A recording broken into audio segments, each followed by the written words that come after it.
नमस्कार दोस्तों, मैं पूजा जौनपुरी आप सभी का स्वागत करती हूं अपने यूट्यूब चैनल पे।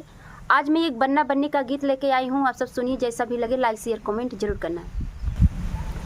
बन्ना बांधे ना कंगनवा कैसे सफरी, बन्ना बांधे ना कंगनवा कैसे सफरी।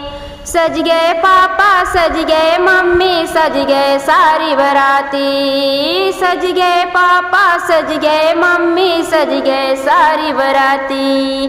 मंडक अंदर बोला बन्ना नहीं करूँगा शादी, हमारी काली बादुलनिया कैसे सफरी, हमारी काली बादुलनिया कैसे सफरी। बन्ना बांधे ना कंगनवा कैसे सफरी, बन्ना बांधे ना कंगनवा कैसे सफरी।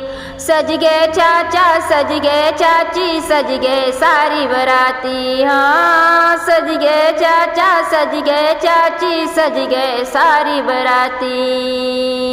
मंडक अंदर बोला बन्ना नहीं करूँगा शादी, हमारी काली बादुलनिया कैसे सफरी, हमारी काली बादुलनिया कैसे सफरी। बन्ना बांधे ना कंगनवा कैसे सफरी, बन्ना बांधे ना कंगनवा कैसे सफरी। सज गए बुआ सज गए फूफा सज गए सारी बराती, सज गए बुआ सज गए फूफा सज गए सारी बराती।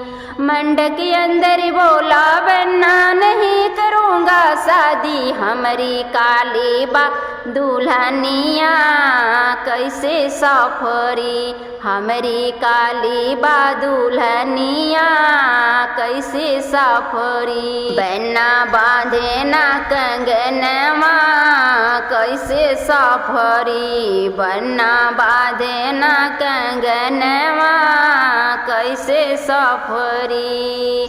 सज गए जीजा सज गए दीदी सज गए सारी बराती, हाँ सज गए जीजा सज गए दीदी सज गए सारी बराती। मंडक अंदर बोला बन्ना नहीं करूँगा शादी, हमारी काली बादुलनिया कैसे सफरी, हमारी काली बादुलनिया कैसे सफरी, हमारी काली बादुलनिया कैसे सफरी। दोस्तों, मेरा गीत कैसा लगा लाइक शेयर कमेंट जरूर करना।